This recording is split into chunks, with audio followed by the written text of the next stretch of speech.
Imagine the roar of 80,000 at Wembley fading to a deadly hush as Reece Walsh, the Broncos' breakout sensation turned Kangaroos' lightning bolt, crumples mid-sprint in the dying embers of the second Ashes test, clutching his shoulder like it's harboring a betrayal from his own body. Sinbin moments earlier for a shoulder charge that ignited a powder keg of fisticuffs, he returns to a gritty 14-4 grind-out victory that seals Australia's 14th straight Ashes urn, but as medics swarm and his arm dangles limp, the whisper turns to a scream. Is this the freakish fullback's tour-ending curse, dropping him cold for the dead rubber at Headingley? What if the Golden Boys' fire, that ignited 2 tries and man-of-the-match magic in the opener, is snuffed out not by English steel but by a hidden fracture no replay can capture? Buckle up, because the verdict drops like an anvil, and it flips the script on everything. The chaos erupts in Liverpool's Hill Dickinson Stadium under a slate-grey sky that mirrors the brewing storm, the air thick with the scent of rain-soaked turf and raw rivalry. Australia, already perched on a 1-0 ledge after Walsh's Wembley wizardry swan diving for a try that had even neutral fans gasping, his feet barely kissing the grass before he grounded the ball like a thief stealing thunder face in England's side feral with desperation. Sean Wayne's Lions, stung by the 26-6 opener where Walsh danced through their line like a shadow in fog, charge out like wolves scenting blood.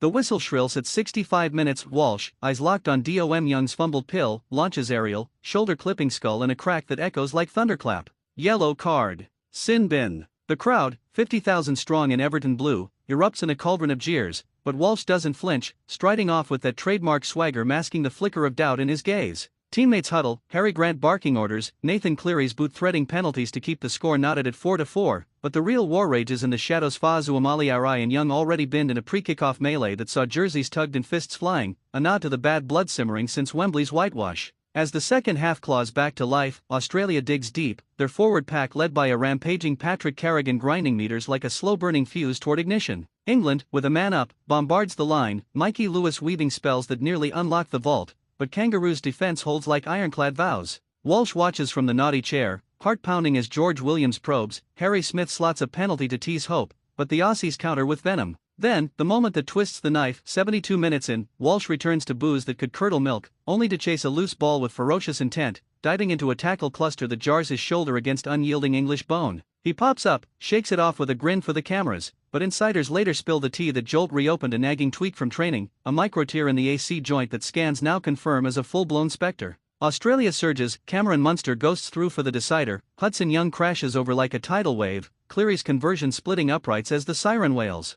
14-4, Ashes retained. Jubilation erupts, but Walsh slumps on the bench, ice pack blooming red around his deltoid, the physio's whisper lost in the din. Grade 2 separation, 4 weeks minimum. The hook lands. Will selectors bench their enigma for a meaningless Leeds finale, or risk the flameout that could scar his rising legend? The presser looms, Mal Meninga's words hanging like a guillotine. Deep into the night, as Liverpool streets pulse with defeated Lions fans drowning sorrows in pints, the Kangaroos hotel suite buzzes with electric tension, Walsh pacing like a caged panther, replaying the hit on his phone's grainy footage. Teammates circled. Munster, the quiet assassin, slaps his good shoulder with a nod that says volumes. We've got your back, kid. But Cleary, ever the tactician, pores over scans with the medical staff, debating rotations, whispering of backups like Selwyn Cabo waiting in the wings. Surprise crashes like a rogue wave. Meninga, the stoic coach who's seen it all from Canberra glory to Queensland dynasty, calls an impromptu huddle, his voice gravel over silk. The boys' fire can't be dimmed, he declares, but wisdom trumps warrior. Walsh sits, rested for Pacific Championships fire. The third test is showcase for the Benchwarmers Brigade. Gasps ripple, Walsh's face crumples, not in defeat but defiance, vowing a Headingley comeback in spirit if not flesh. England, meanwhile, licks wounds. Young nursing his own knock, Wayne fuming at refs who he claims tilted the scales, plotting a pride-soaked ambush with debut ants like AJ Brimson lurking.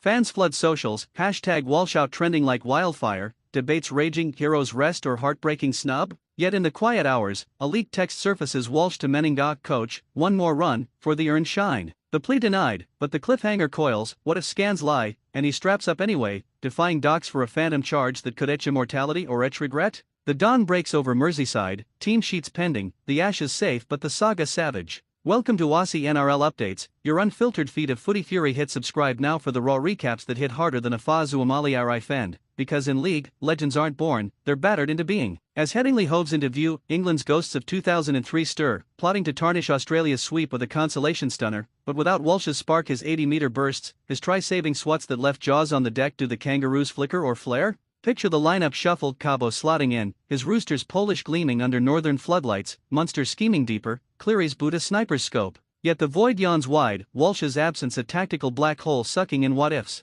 Insiders buzz of a pre-game tribute, his jersey draped on the pine, but whispers